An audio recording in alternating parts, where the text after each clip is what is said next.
On October 29, 2019, Lion Air Flight 610 from Jakarta, Indonesia, shortly crashed after takeoff into the Java Sea, killing 189 people.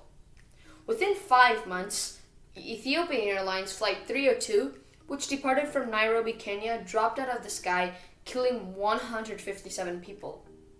Other than the fact that both are plane crashes, these two incidents that occurred thousands of miles away from each other share something so crucial that essentially could have changed the fate of the 346 victims on board the plane. And ladies and gentlemen, that plane is back in service.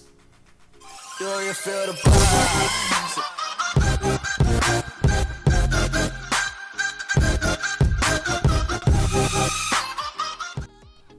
A few months ago, I released a video about the 737 MAX.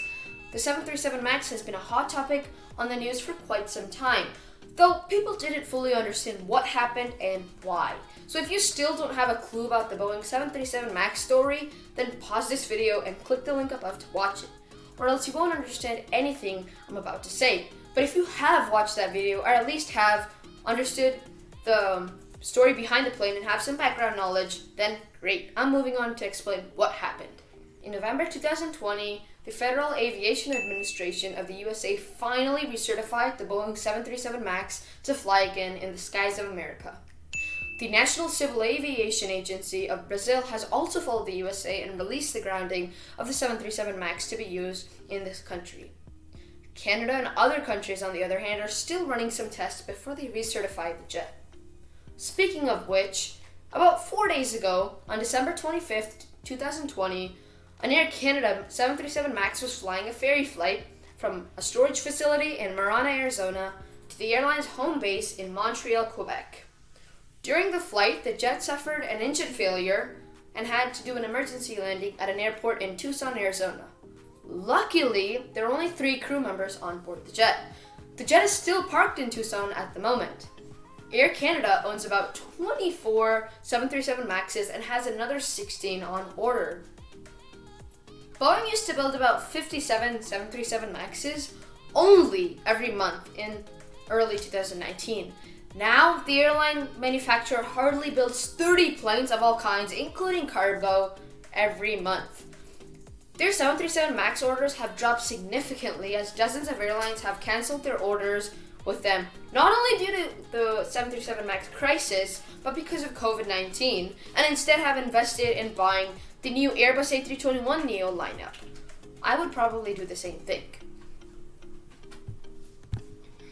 The FFA's move really helps 3 major airlines in the USA: Southwest, United, and American Airlines. American Airlines has already planned to resume their 737 MAX flights as early as December 29, 2020.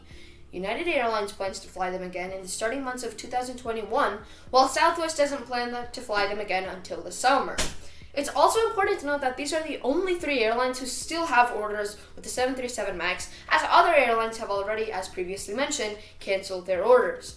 But I think they face a large obstacle in their way: the public. People in the USA are at the stage where they have to look at what plane they're about to board before they get on, as many still fear the 737 MAX. The news about the recent Air Canada 737 MAX engine has once again brought the public's confidence in the jet.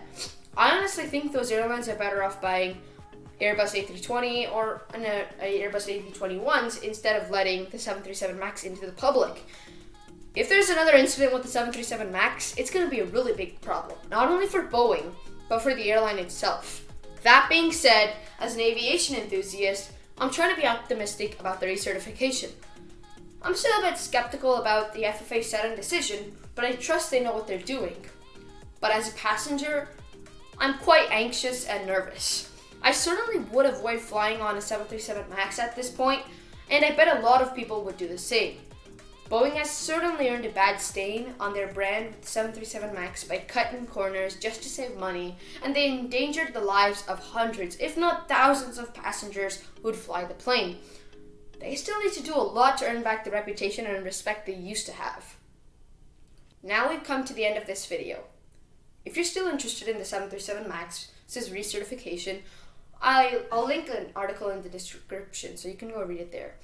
I'll see you all again. Until then, Bye.